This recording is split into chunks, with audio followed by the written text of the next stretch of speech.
Manx Radio's Countryside is brought to you by NFU Mutual. Hello and welcome to the new series of Countryside here on Manx Radio. I'm Simon Clark. And I'm Kiri Kermode. We hear from Sarah Comish from the Southern District Agricultural Show about the big move. And also we pay tribute to John Bregazzi, who sadly passed away, one of the stalwarts and gentlemen of the agricultural world, known by many here on the Isle of Man. So we've got a mix coming up on the programme. Kiri, first of all, how have you been? Very good. The sun is shining and we've enjoyed this very good dry spell for the last of the lambing. I do believe now a little bit of rain is needed though. The crops are in and they could do with a drink. Yes, so they couldn't get enough dry weather a few months ago. Things have been difficult times again, but as we'll come on to, it doesn't really affect farming too much because things must go on. You've got to get things in. There are sheep that were impregnated, I should say, earlier in the year, which have been lambing, which nearly at an end, are they? Yes, they really are. Yes, they nearly are, Simon. End of April there, usually just the last few to go, and then on to the hill sheep a little bit later in the year. But yeah, been a good season. I think everyone's delighted with their crops. The tups worked well back in October, November time there, even though, like you say, it was a bit of a rough spell of weather, a lot of rain, but lots of nice lambs on the ground. And like I say, the crops are mostly in. There'll be a few whole crops still to go in and some turnips later on in May time for the later in the year for the lambs.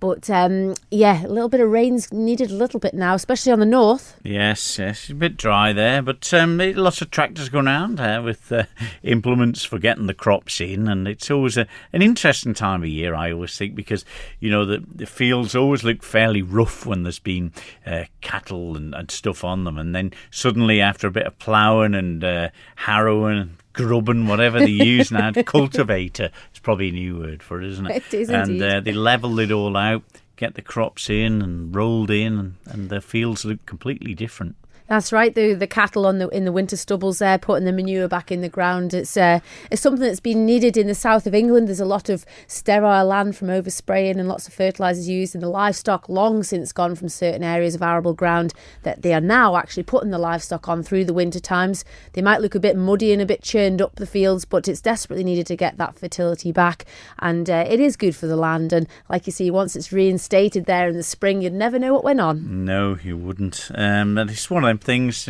we environmental science, when I was at the grammar school, it was one of those things where we learnt about crop rotation, but I suppose that's one of the big things that's changed in farming over the last, dare I say, 40 years probably. You're showing your age now. You say so. Also, the credit to the farm shops around the Isle of Man. They've been doing a wonderful job keeping stocked up and keeping everyone supplied with fresh local produce during these lockdowns.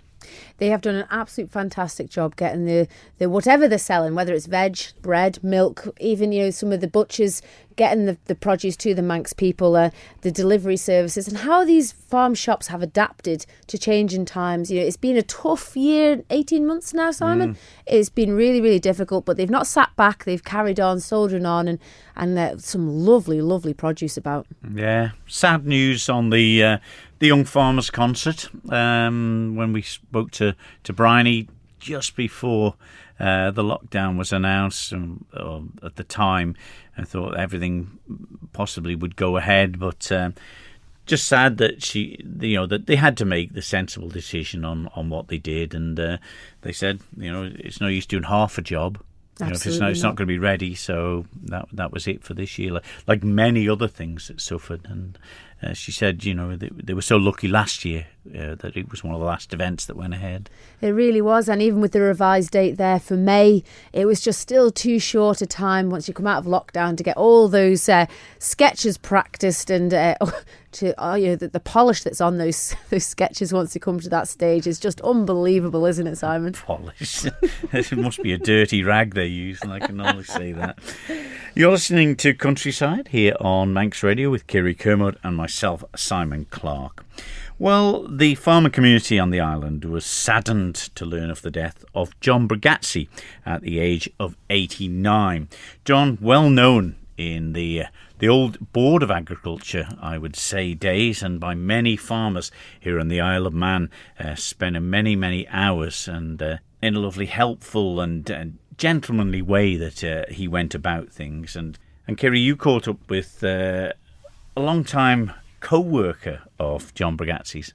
And a very good friend indeed. Duncan Longworth, he worked with John for 30 plus years, like you say, in the Board of Agriculture. And they touched on many, many things in their time together through work. And I caught up with Duncan to hear about some of his fond memories and some of the history about the Board of Agriculture and what went on in the years of gone by. This is really my own tribute to John Bregazzi. I've worked and known John for over 52 years. And he's helped me numerous times, and I don't think I've ever had a cross word with him. And I've always had the greatest respect for him and for his capabilities.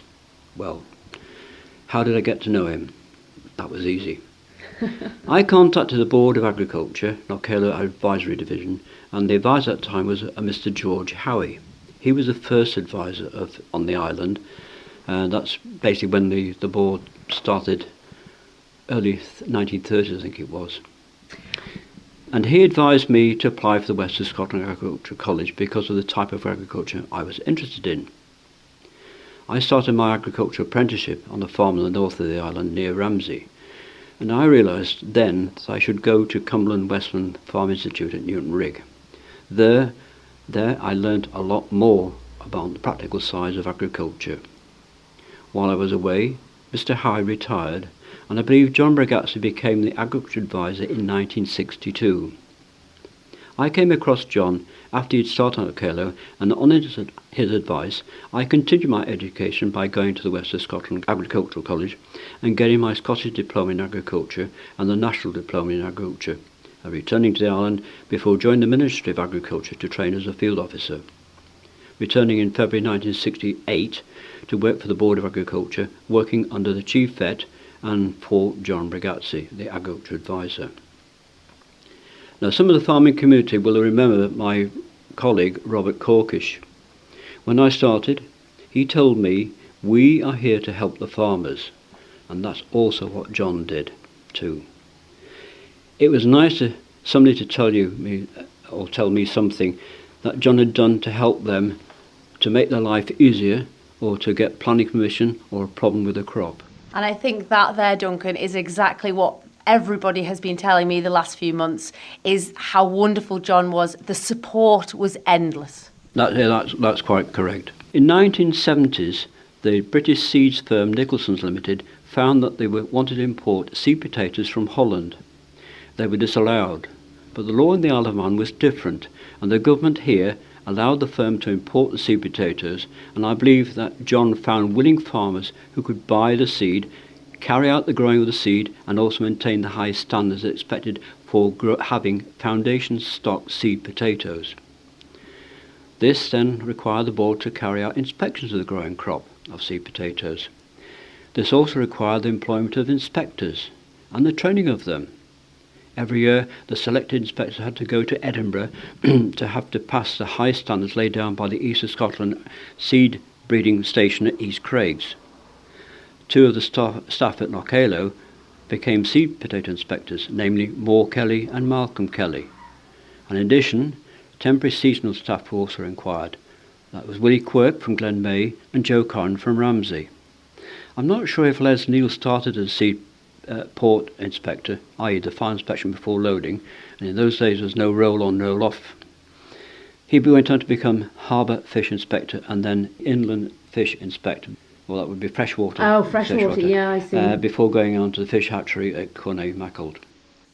See, that there alone, Duncan, we tend to just import now just the seed potatoes. Nobody sort of grows and monitors, and obviously we don't have an export of them anymore. No, it was new. We had, I can't remember the varieties. I mean, Malcolm Kelly will tell you that, but that wasn't in my department.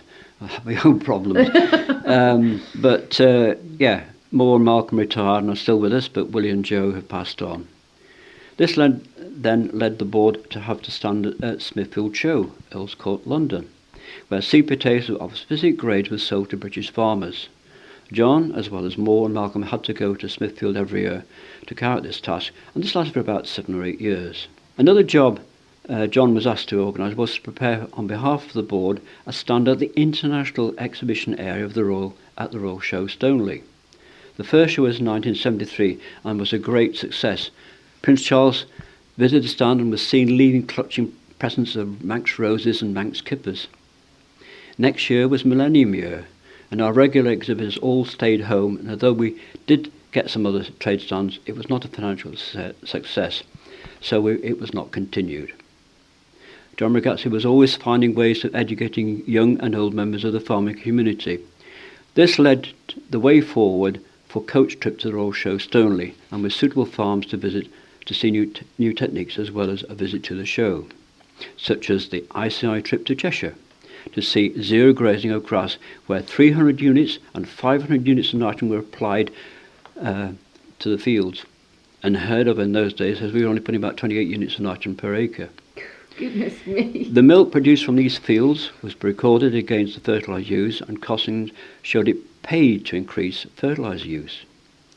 The Avon-Croft Breeding Centre, where the bull walker that used to be at Knockhallow, it was here in use, exercising some of the bulls used to produce semen straws to be sold around the world. We saw the whole production and how the semen straws were made.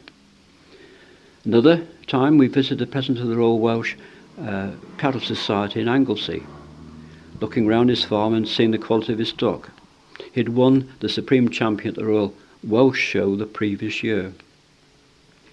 In 1978 I helped the young farmers compete in the area finals competitions, starting with the efficiency safety, and then we went on to the fencing competitions. John was always very good to allow us to train at the Old Bull Paddock at Knockhallow. Many a night, with headlights illuminating the work we're doing, going on till about 11 o'clock or later. He would often come over to see how we were doing, and we'd have a cup of tea afterwards and discuss how progress of the work was done with the young farmers. And that's something you did continue to, Duncan, up to more recent years, is the young farmers, the fencing. I think I've been doing it for 42 years. It's time I stopped. But it's greatly appreciated. I know how much effort you put in, and it's always lovely to see a good stock fence, especially around some of these farms on the island. Luckily, it was my job to kind of inspect the fences, but it certainly improved the standards that were going along. And even some of the wise people we know who are in charge would get their knuckles wrapped if they'd done it wrong. Other people I haven't mentioned would have been John Harris, who came over from the Ministry of Agriculture in Lincolnshire and quickly realised he wanted to stay here. He was great to work with and supported John B in his work with the experimental crops that Knockhallow was famous for. Another man who came over was Alan Rutherford from the Ministry of Ag Carlisle area. He came over as a grassland advisor and was only over here for about 4 years. Well liked, and the two Johns and Alan became a great team and a credit to Manx agriculture. They certainly were well respected by all the farming community. And one person I haven't mentioned yet is Stuart Cameen, John B's stockman and then farm manager. Few can forget the quality of the Simmental cattle herd that was there, that the department had, or of the Suffolk flock. It was the oldest recorded flock of Suffolks in Great Britain, I believe.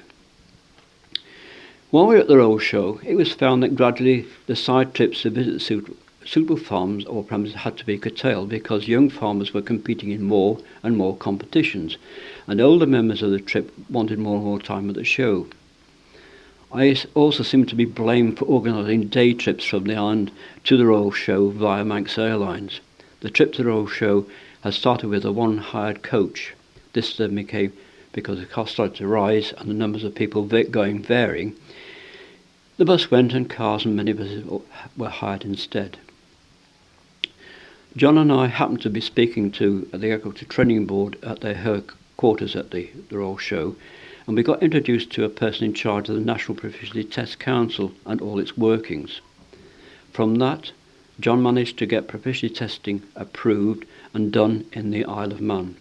This led to a whole series of skills recognised nationally and to the farm assurance as is to a national standard as well. And we must not forget the young farmers' concerts. John, until he retired, was the organiser of the concerts. He was a timer and he issued the judges with folders with judge sheeting. He also made sure that the judges knew how to mark the acts, and then he awarded each team the marks for the concerts. Finally coming to the grand total and announcing the placings. This changed with the chairperson of the Federation doing all the announcing and the placing of the winners and the cups on the final night. Every year, the field day of the young farmers was held in O'Cale and was well supported, and it was again John who organised all that. John also organised the building of the classroom at O'Cale. This was badly needed as various classes and training had to be done at O'Cale. Other societies came to use the classroom at suitable times as well. The classroom proved to be a boon when the National Proficiency Test Council work increased, and we had to have a work centre to handle all paperwork that was involved. The classroom was also used as a meeting room for DAF staff meetings, as well as agricultural societies, FWAG, and many others. And I believe recently it has been refurbished, so let's hopefully be back into use. As one thing mentioned in the classroom there, Duncan, we also enjoyed the classroom for young farmers meetings, and also, like you mentioned, the field day that John used to organise there. Afterwards we would go in and get changed. Yeah. But also the day release college courses that continued up until a few years ago. Yeah, that's right, yes. It's all done at the College of Further Education now, but it's not the same, is it? No. When you learn in agriculture, it's nice to be on an agricultural unit, isn't it? You've got to be. I never mentioned anything about John, or shall I call him JB, and the Royal Manx Agricultural Society. Well, the Department of Agriculture, Fisheries and Forestry used to have a stand at the Royal Manx Agricultural Show. Eventually, JB got the department to buy a canvas 40 by 20 foot tent, and this improved the quality of the show stand. Only trouble was it was canvas, and daylight can't get through canvas. So now we had to have electricity. But it did prove a point that when the Queen and Prince Philip attended the show in 1989, it was a lovely day, and John had organised a fantastic display in the tent with electricity illuminating the exhibits. JB accompanied Prince Philip around the Department of Agricultural Society stand. During the visit, he explained the various items being highlighted in the displays. Later, John was elected as the Vice President in 1994 and President in 1995 of the Royal Manx Agricultural Society. Once the Royal Manx Agricultural Show moved to O'Cale Farm, that was in 2011, John, although retired, or long retired, he'd actually helped out, especially on the build-up to the show. You'd see him by the main gate of the show, directing the exhibit to the various stands, answering questions, or being of help to all. He even took the job of music organiser and got the various acts to come to the Mezeron trailer to perform at specific times. Yes, JB, or should I revert back to John Bregazzi, was a tara of a man. Never nothing was too much trouble. He progressed Manx agriculture to a higher standard, and yes, everything has progressed. But I believe he was the man who pushed it forward and certainly guided other people to help it move with the times. One of my memories that I do have of John Bregazzi, Duncan, is when Knockalo Farm came up for rental. We applied and you had to have 2 references, and we were very fortunate that John gave us a reference alongside Donald Gelling to go with our submission, and we were very lucky to take the reins of it for the first 5 years of it going out to the general farming community. It is a cracking farm. It really is a great farm. Did you notice when you drove up the drive something that caught your eye? It was all the daffodils. Absolutely stunning they are too. And the reason why they were there was that John found a market for daffodils, so we had to grow them. Well, I didn't grow them, he did. He had his team grew them, and they were air freighted out from Lonsway, I think, to the northern markets, probably Manchester. Goodness me. And those bulbs were planted in Knockalo just as a crop, you'd believe? Yeah, I think so. And then what you also don't remember, that in the fields alongside it, they used to grow an awful lot of vegetables. That wouldn't surprise me. It's got beautiful soil in those fields there at Knockalo. Yeah, I can remember a long time ago when I worked for the canals up in Ramsey. We started the pre-packed veg growing, and stuff was going down. Stuart Allenson is the one who's doing it all now.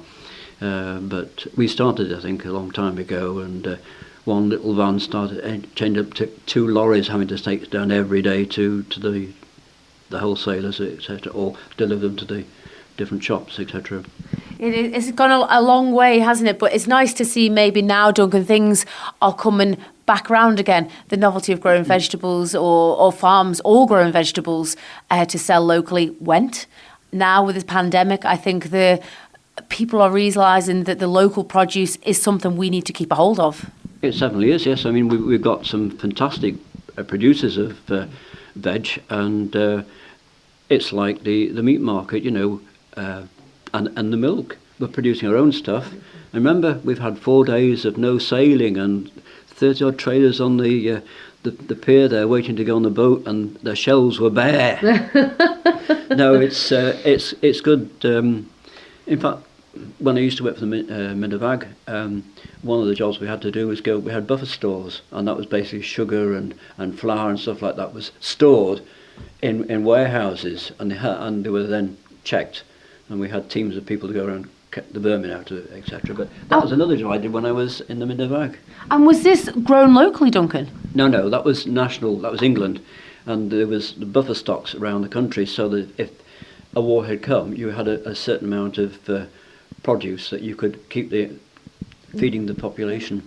And I think that's what the problem is these days, is everything is hand to mouth. You know, we're competing on this global platform where everything's imported, exported, it's flown around the world. What you forget is most of the warehouses are now on wheels going from A to B, B to C, C to D, and then to your local supermarket. Yeah. We all forget that. It's how times have changed. And also just reminiscing about John Bregazzi, the shows. I know how much I love the shows, the agricultural shows here on the Isle of Man. And I remember in 2006 where he judged the Supreme Championship there in Sulby. What a great day it was. And we were competing with Limousin cattle that day. And it was actually our competitor, Brian Lees from Peel, that won the champion with a Limousin heifer there, Valrian. And I'll never forget that, being under the pressure of parading my heifer for John, and how much he loved the shows. Oh, he did. I mean, well, I told you how he was organising people to go on the Thursday and the Friday, getting people into the shows for their stand, etc. But there's a lot more work involved. I mean, I can remember helping him putting livestock numbers on pens for the different classes. There's a lot of work there. It's all those small bits you mentioned, Duncan, that you don't realise that goes into it. I know that nowadays I see you week or 2 weeks before preparing the car parks. Yeah. You know, so many people have their own form of transport now. They want to park, they want to be right next to the gates, and how you have to lay it out and be organised, and all the stuff that goes on behind the scenes. It's something that you and John would have spent hours doing in the years gone by. Yeah, it's well, I wasn't in that side. I was helping. I had my own stand area within the board stand, or the department stand as it was later on, and then it's now DEFA, but we won't go into that. But yes, it all took time. You had to be thought out, had to be made, sorted, done, put together, and basically you're working late on the Thursday night before the show to get everything right and praying. And I can remember. Yeah, it was Sulby. It was at the board stand. We had the tent I was talking about, and a gale came up, and I had another meeting at that night, and I came back about 11 o'clock, and you could see the tent rising, and I thought, and the next morning, it'd been all ripped to shreds. Yeah. Oh, golly. And I think it was a bit like that at the Southern District Agricultural Show only a couple of years ago. There was tents in disarray. Rolling down. I thought, what the hell? I was just about to turn into the car park, and I thought, oh dear. Oh, Mother Nature can be so cruel in the summer months too. But I've had my little tent blown down on me when I got down there. The only time when we had damage was done. Oh no, when it used to be at the King George V Park, there the kids, we didn't have anybody standing over that. We should have had somebody there overnight. And the little beggars would go up the top of the tent and slide down with a knife and just rip down all the way through. Gosh, that's terrible. Yeah. It really is terrible. And the amount of work and effort that goes into these things, and to have it ruined, just, something silly. Yeah. But anyway, thank you so much, Duncan Longworth, and great memories of a true gentleman in John Bregazzi. He was, definitely. And something we're going to miss for a long, long time. That was Duncan Longworth there, a long-term friend of John Bregazzi, and some wonderful memories of the Board of Agriculture as it was there back in Knockalow, what they got up to, some great, great memories made over time. Yeah, and if we had a 2 or 3 hour programme, we'd be able to get many, many people from the agricultural world who, just admired John. It's all his years of experience, and the way he went about things was just nothing but praise for him. Absolutely, and hopefully, Simon, in the coming weeks we'll hear from more friends of John Bregazzi and their memories of the time spent, whether it's at the shows or on the trips that they took off to Stoneleigh, or other farming events that they went off to off-island, or just generally in the other interests that he had around the Isle of Man. Yes, indeed. You're listening to Countryside here on Manx Radio with Kiri and Simon, and some news from the Southern District Agricultural Society show, and I caught up with the secretary, Sarah Comish, to tell me the big news. It's very significant for us this year. We are moving the show, as has been announced in the last couple of weeks. After a very long period of time for the show at Great Meadow, we've made the decision to move to Orrisdale Farm in Ballasalla. Right, and this move, you've sort of got used, I suppose. How many years have you been Secretary of the Southern? About 10 years now. Yeah. And you've sort of got used to how things go and people know where they're going and stuff. So it's quite a challenge ahead. Yeah, I do keep telling everyone I've never moved a show before. But no, we've got a really good committee. They're very involved and they're very dedicated to making sure that this all works. So we've started a few weeks ago putting everything in place for the roads and for traffic management and everything like that. So it's in progress. Now, what is the most significant challenge you've got to come across now?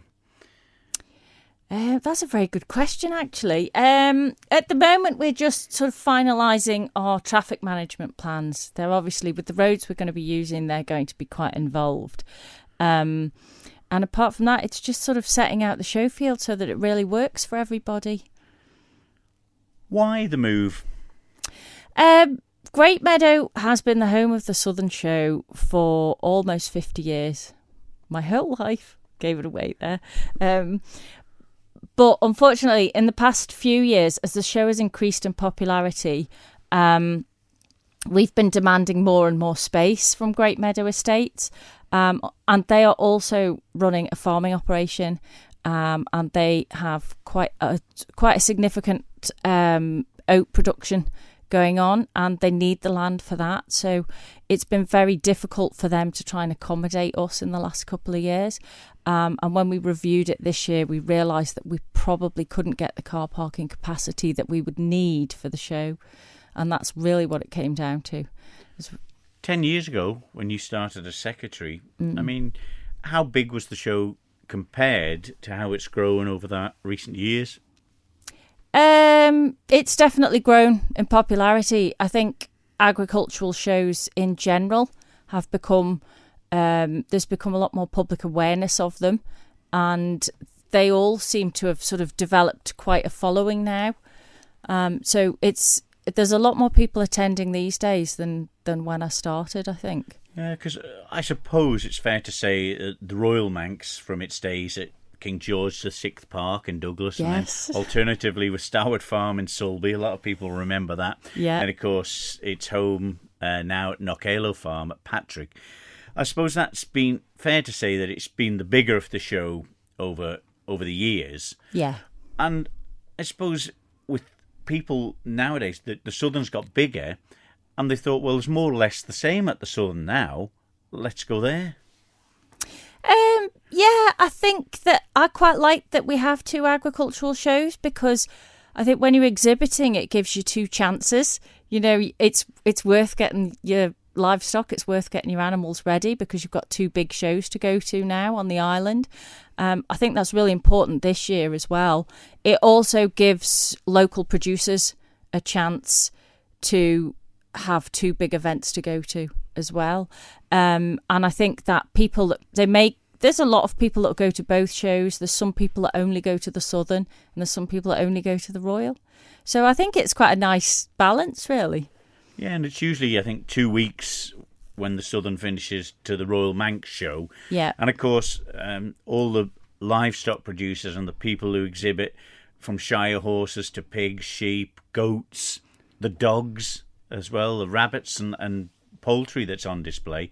It's a lot of work, and I suppose they do get 2 chances to show their work. Yeah, I think there's a lot of investment goes into animals that go on show. I know from our experience with the family, they get a lot of attention and a lot of pampering, and it's really nice. There.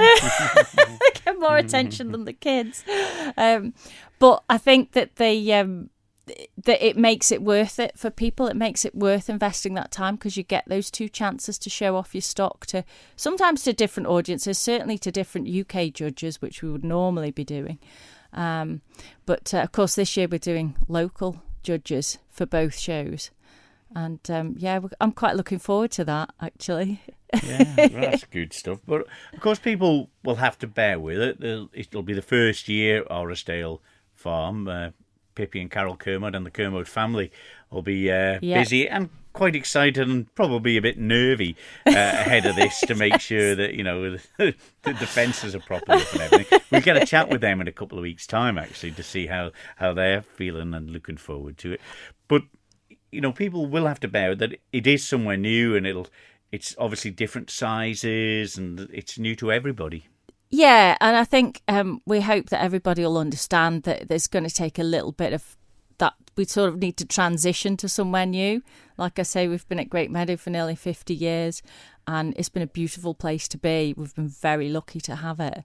And the move is we've got to sort of almost see what happens this year. I mean, we're really excited about it. We hope that we've put everything in place that's going to make it a really good show. We've had a site visit. We've looked at the showground. We think it's going to be lovely for people to come into the show field, and they'll be able to sort of look down over the south of the island, and they'll be able to see everything that's on display at the show. So we're quite excited about that. I think it's going to be really good. Yeah, and some other news possibly coming up in the next couple of weeks as well. Oh, yes, we've got another announcement that we'll be making in the next couple of weeks, of which I can't tell you anything about yet. Come on. But it's very exciting. It's great news for the Southern Show. And no, I'm not telling you any more than that. Finally, what's your favourite bit about the show? I know it's a lot of hard work for you as secretary and the committee that get involved in putting it all together. But what's the bit that really crowns it off for you at the end of it all? It's difficult to say, really. I think because we've all grown up with the show, it's always been a part of our lives, and I think I always wanted to be involved with it, and I'm definitely that now. I think sort of the Friday night, the Saturday morning, when you sort of see everything actually come together, all those months and months of work, and they've come together, and people are arriving on the show field, and there's a really lovely atmosphere, and I think that's probably the best part of it for me, is just to see everyone have a good time, and hopefully it won't start raining. It won't keep us away. And the dates for the Southern District Agricultural Show, Sarah? Yeah, the dates this year are Saturday the 31st of July and Sunday the 1st of August. If anyone needs any more information about the show or exhibiting, they can contact me on 494 497 or the email address is sdas@manx.net.